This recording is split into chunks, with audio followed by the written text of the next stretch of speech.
최근 한국으로 여행을 오고자 하는 사람들이 줄을 잇고 있습니다.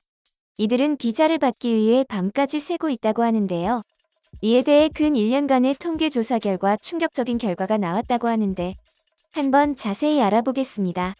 2018년 일본과 한국 사이에 감정의 골이 깊어졌던 사건이 있었습니다.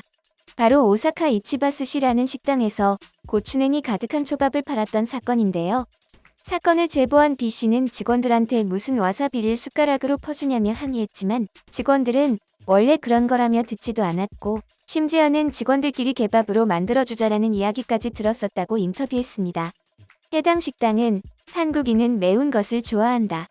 그런 한국인의 입맛에 맞춘 것이라며 주장했지만 한국인 관광객으로 위장하고 찾아간 일본인 기자에게도 테러를 가하며 그냥 식당의 악행인 것으로 드러났는데요. 이 소식은 한국뿐만 아니라 일본에서도 예의를 중시하는 일본에서 일어나선 안 될 일이 일어났다. 너무 부끄럽다. 좋은 마음으로 찾아와 준 한국 관광객들에게 면목 없다. 라며 비난이 이어졌습니다. 아무리 혐한 정서가 자리 잡고 있었다곤 해도 자신들의 나라가 좋다며 방문해준 반가운 손님에게 대접은 못할 망정 먹지도 못하는 걸 갖다 줬으니 일본에 뿌리 깊게 박혀있는 남에게 피해주지 말라는 정서에 완전히 반하는 사건이었으니까요. 너무 화제가 된 나머지 해당 사건이 폭로되고 얼마 지나지 않아 애니메이션에서도 이를 풍자하는 장면이 나오기도 했죠. 이러한 사고가 있었지만 일본 내 여론도 한국의 손을 들어줬기 때문일까요? 최근 일본 내에서는 한국 관광객들을 끌어모으기 위한 마케팅에 여념이 없고 이제 옛날처럼 정상적인 영업으로 돌아갈 수 있다며 기뻐하고 있다고 하는데요. 이 현상의 이유가 한국 관광객들의 매너가 좋은 것보다 더 큰 이유가 있다고 합니다. 최근에 한국인 관광객이 꾸준히 줄고 있는 동안 중국인 관광객은 점점 늘어나고 있었다는 통계가 집계되었는데요. 그동안 중국인들의 일본 유입이 늘면서 일본인들의 고생이 이만저만이 아니었다고 합니다. 이로 인해 한국처럼 반중 정서가 전 연령대에 뿌리 깊게 내렸다고 하는데요. 중국인 유입이 늘던 당시 한 중국 방송에서 일본 아주머니의 인터뷰를 본 후 패널들이 단체로 얼어붙은 모습이 방영되어 화제가 되었습니다. 興味あるのよね、韓国の人ってほら、行儀悪いことをする人もいるじゃない、中国人ほどひどくないけど、自転車とかなんかで、だからそういうのも、してやったらね、韓国の人が出るのはいいことだけど、こんなに大勢いるんだからね。実はね、彼がもともと中国の出身らしいんです。いやー、中国の人じゃ私支持できない。悪いけど、韓国の人はまだいいよ。合わせようとしてくれるから、日本人を嫌いでも。中国人にそんなに悪い印象を持っていもうらっしゃるうちの隣の人なんか怖いよ。ああ、中国の人ってこういうものの考え方するのと思って。あんまりうるさいからね、注意したらね、小さい子供がいいんだからしょうがないでしょ、バカ野郎なんて、女の人よ。日本人だったら気をつけるでしょ。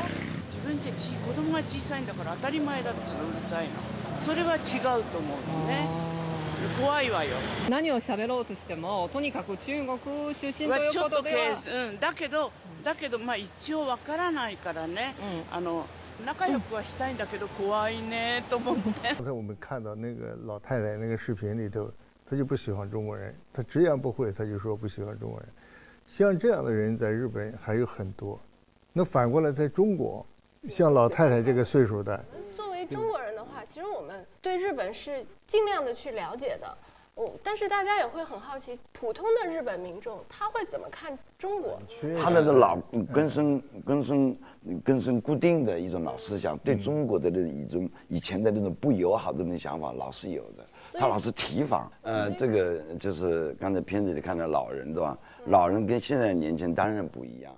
실제로 일본 정부 통계 사이트의 설문조사에서 일본인들을 대상으로 중국이라는 나라에 대해 친근함을 느끼는가?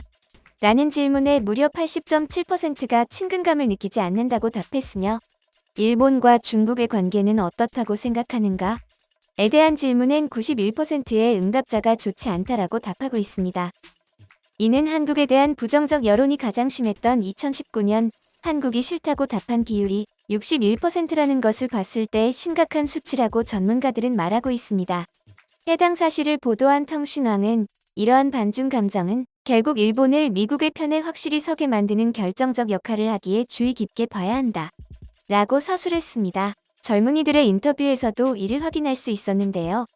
嫌なところは日本人って細かいマナーが多いじゃないですか。なんかエスカレーター左みたいな感じで、ああいうのを全部無視していくからちょっと時々イラってくるなっていうのは思います。でもなんかいろんなもの買ってくれたりしてるからなんか全然普通に話してる分には楽しいし、そういうところではいい人かなと思います。ルール的なものがないじゃないですか。守らない。なんかやっぱ日本が嫌いっていうようなイメージをすごいこうもらってるので、だからそれだけでこっちはってこう 반면 한국의 동아시아 연구원과 일본의 갤로넨피오가 함께 상대국에 대한 인식을 조사한 결과 한국 측에서 81%, 일본 측에서 53%가 글로벌 정세 급변에 직면해 한일 양국의 협력이 절실하다고 답했습니다. 조사를 담당한 박은진 EAR 연구원은 한일 양국의 비호 감도가 2019년 최고치를 찍다가 뚝 떨어진 게 이번 조사 결과의 특이점이라고 분석했는데요.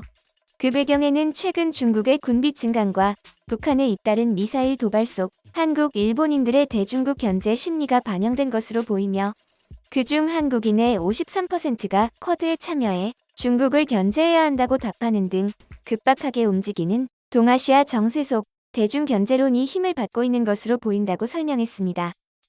거기에 일본 정치에서의 파벌 싸움도 한몫했다고 하는데요. 일본 호세이대 법학과 야마구치 지로 교수는 이렇게 말했습니다. 올해 아베 전 총리가 선거운동 중에 습격을 당한 사건은 일본 전역을 충격에 빠뜨렸다.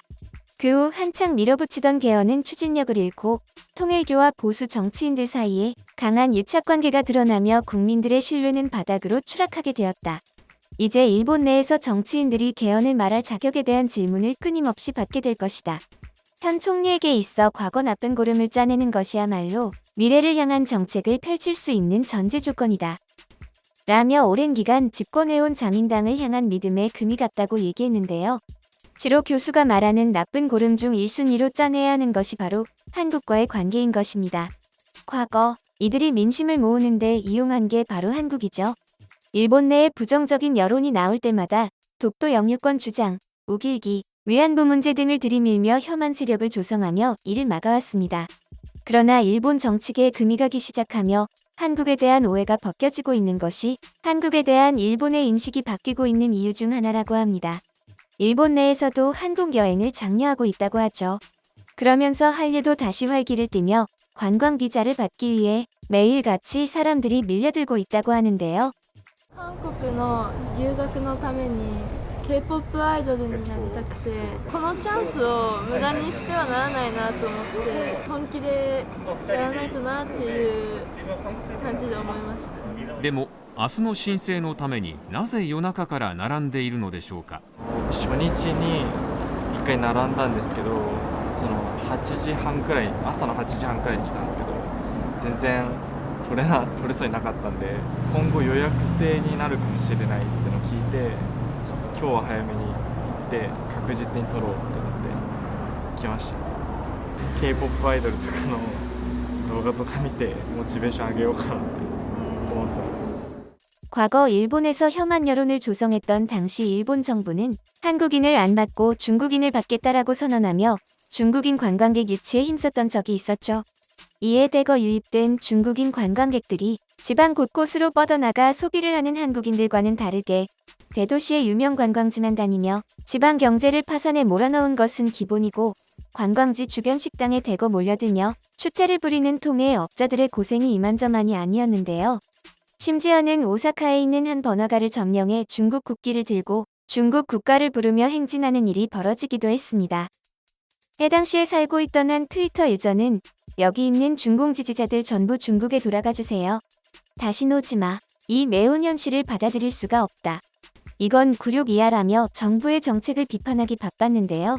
중국 관광객의 말한 맛을 봐서인지 한국인 관광객들이 돌아온다는 사실이 이들에겐 더없이 좋은 소식이었을 것 같습니다. 중국 문화에 호되게 당하고 한국을 좋아해주는 것은 매우 반가운 일이지만 그렇다고 또 완전히 믿어서는 안 되겠죠.